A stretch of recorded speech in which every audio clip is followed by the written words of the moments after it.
Hello, my name is Lena Torvinen, and this is my introductory speech, and I hope you enjoy it. There's always that one kid in every family that laughs too loud, that's trying to find the good in everybody, that is constantly loving on you and is a spitting image of her daddy but acts just like her mama. That kid just so happens to be me. I consider myself a genuine Southern belle, living right here in our very own small town, Rutherfordton, North Carolina. I love our state and everything it has to offer and everything that we stand for, but I've especially fallen in love with our beautiful county right here.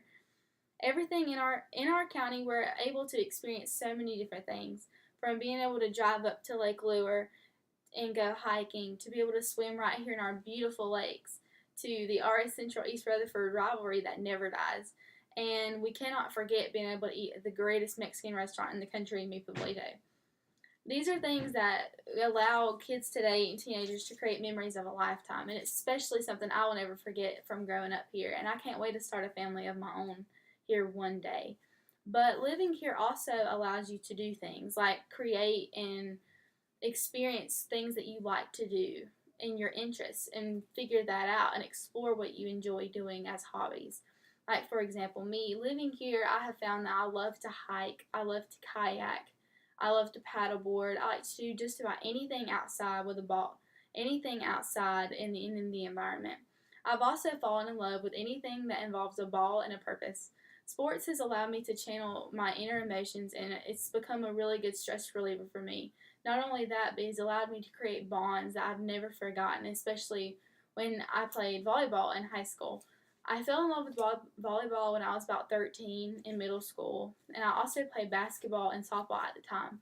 But but being able to create those bonds on the team is something that you will never forget, and you'll tell your future kids about.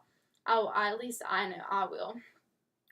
But, but also, it allows me to do things with my family. And speaking of family, I'm actually blessed with my mother Amy, my father Jim, and my brother John. We're the core four, I call us, and we're very close and very a traditional family. And I really enjoy that, and I think all families should be like that. There are not many close families anymore in the United States today, and I really think people should change that. And I think living here has also influenced that, because it allows all of us to do things together. But when we do things together, it's never just us four. You see, between all of my aunts and uncles, all of my cousins, my grandparents, and especially the adopted friends and family we never just travel alone. You see, you ever walk into a football game and you look over on the bleachers and you see that big family that's sitting there? They're all yelling for that one kid, and they're all decked out in their school colors with the cowbells and the blowhorns. Yeah, that family is definitely mine. But I love my family and everything that they have let me do and let me experience, and the memories we've made together.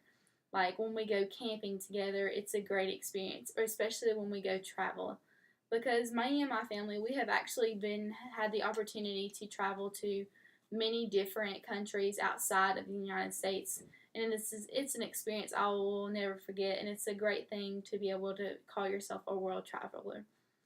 But when I'm thinking of myself and things that my family has influenced me, and my location by living here has influenced, I consider myself a very passionate person, especially with my love for my church, whether it be my morals or my beliefs, to the simplest of things. Like, I'm very proud to be an American and from the South.